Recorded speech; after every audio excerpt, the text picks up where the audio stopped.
કેન્દ્રમાં કોંગ્રેસની સરકારે 2009માં દેશના 6 થી 14 વર્ષના બાળકને મફત શિક્ષણ મૂળભૂત અધિકાર કાયદાનું સ્વરૂપ આપીને દેશના ગરીબ બાળકોને શાળામાં સારી શૈક્ષણિક સંસ્થામાં મફત શિક્ષણ મૂળભૂત અધિકાર તરીકે આપ્યું. કમનસીબે ગુજરાતની ભાજપા સરકાર શિક્ષણનો અધિકાર છીનવવાનું પાપ કરી રહી છે.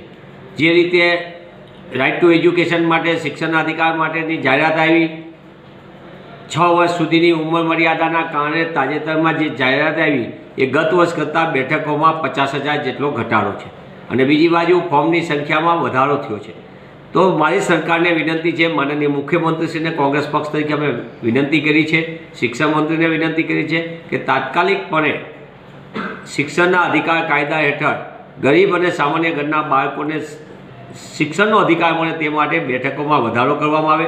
ગત વર્ષની બેઠકોની સંખ્યા હતી તેમાં વધારો કરવો જોઈએ, તેની બદલે જે ઘટાડો થયો એ તાત્કાલિક દૂર કરીને બેઠકોની સંખ્યામાં 50,000 જેટલો વધારો કરવામાં આવે, જેથી કરીને ગરીબ અને સામાન્ય વર્ગના બાળકોને શિક્ષણનો અધિકાર મળી રહે અને એની માટેનો આ અમે વિનંતીપત્ર લખ્યું છે. હું આશા રાખું છું કે રાજ્ય સરકાર ગરીબ અને સામાન્ય વર્ગના બાળકોના શિક્ષણના અધિકાર માટે ચિંતા કરીને તાત્કાલિક નિર્ણય કરે.